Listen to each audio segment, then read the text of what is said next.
Thank you and your companions for joining us on the YouTube channel of Nghe An Newspaper, the digital social publication of Nghe An Newspaper and radio and television. Right after this, we will come to the latest news that we have just updated. The United States is still hunting for the killer of conservative activist Zachary Chek, one of President Donald Trump's closest allies. According to CNN on January 11th, after initially announcing that a subject had been arrested, FBI Director CPEN said the person had been released after being questioned by law enforcement. The manhunt continued hours after what Utah Governor Perpetrator called a political assassination of one of America's most prominent conservative activists.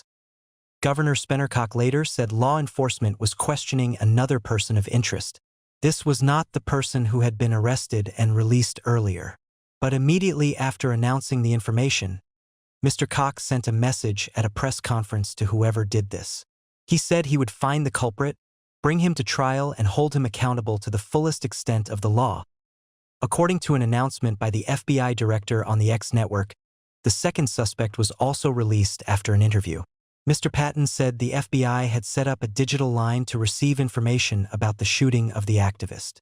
Earlier on September 10th, U.S. time, Chong El-Kitch was shot and killed at an event at Oda Valley University.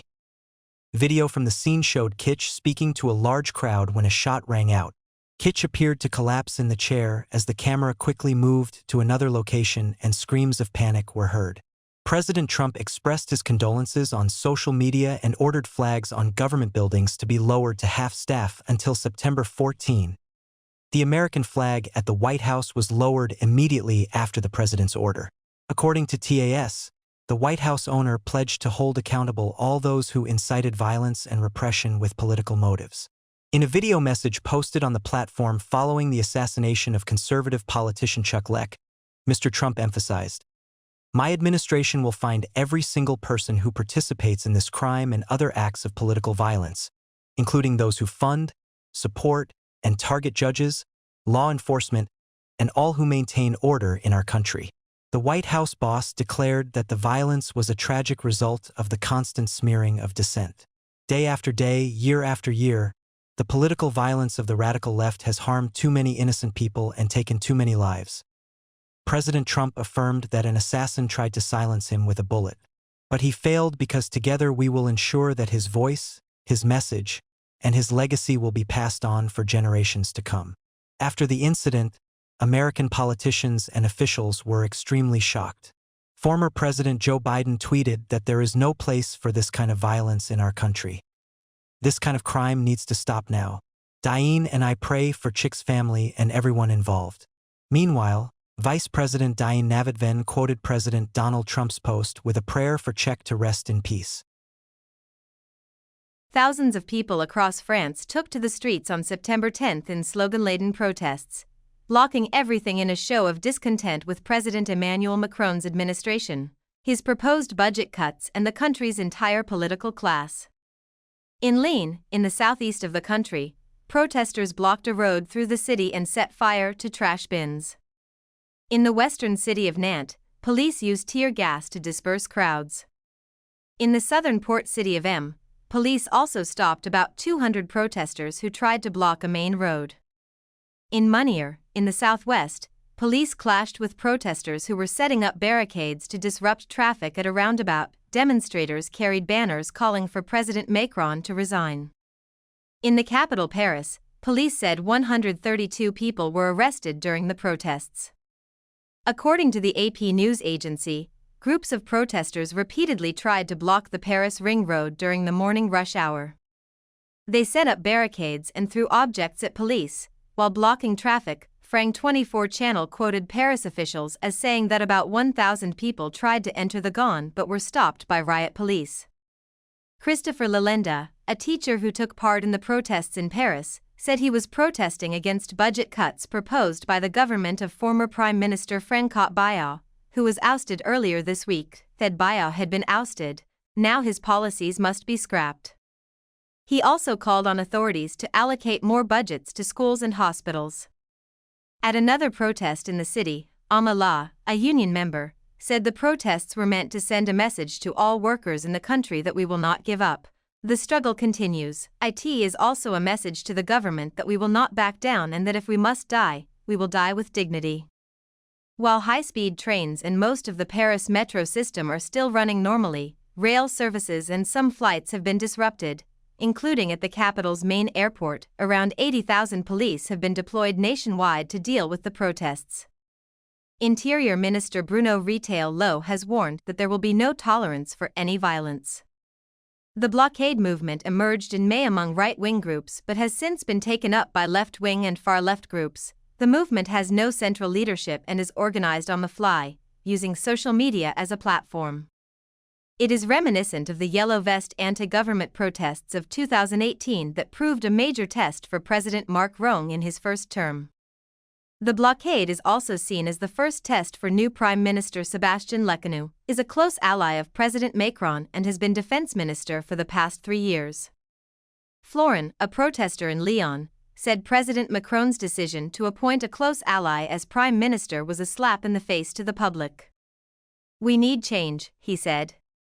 Prime Minister Lecornu's challenge will be to present a budget plan for 2026 that does not leave him with the same fate as former Prime Minister Bayrou, who lasted only a few months. In a message on social network X, Prime Minister Lecornu affirmed that his government will strive to maintain political and institutional stability to unite the country.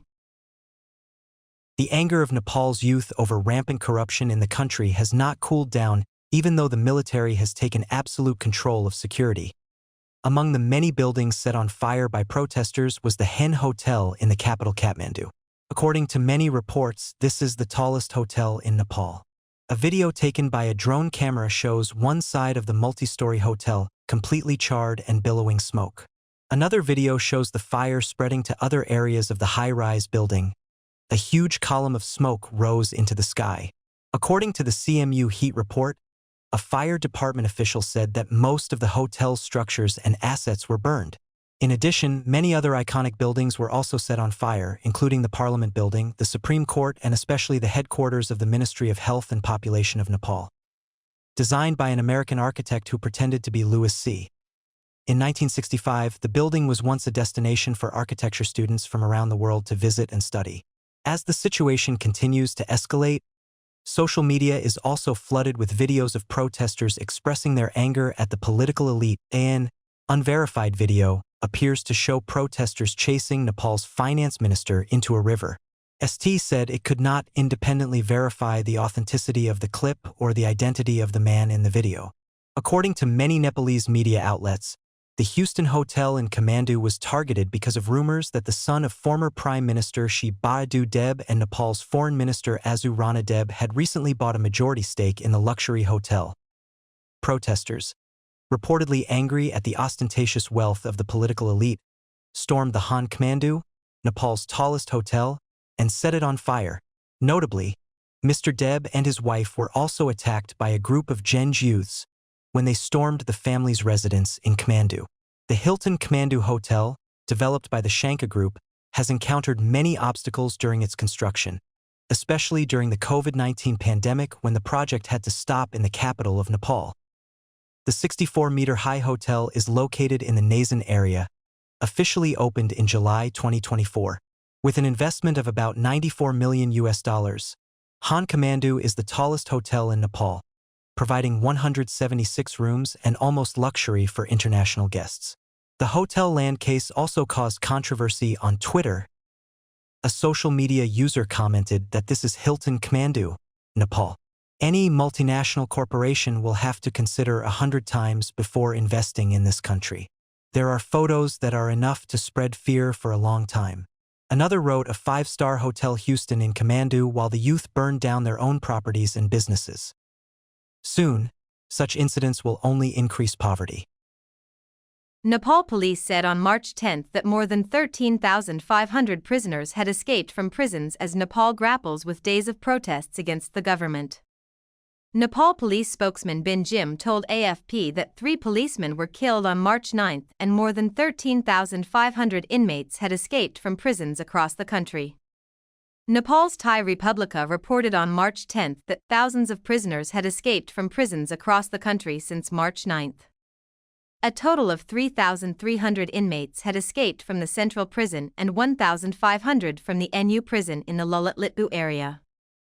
Local media also reported that many prisoners had started to escape from prisons in Kalali, Kaski, Kapre, Shinhuli, Rajua, Rubandahi, and several other areas in Nepal.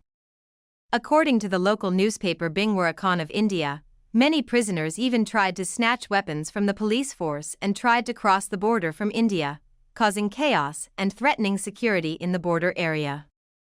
The incident took place as thousands of Gen youth took to the streets to protest the Nepalese government's blocking of most social media platforms such as Facebook, X, YouTube, Instagram on the grounds that the companies did not register and comply with monitoring.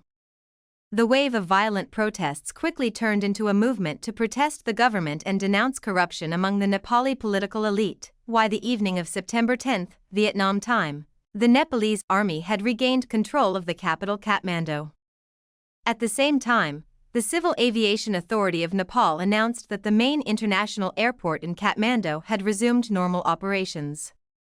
In addition, on the same day, Mr. Asop Ridden, Chief of Staff of the Nepalese Army, consulted with relevant parties and held a meeting with Gen representatives of the youth groups participating in the protest. However, the media did not provide further details.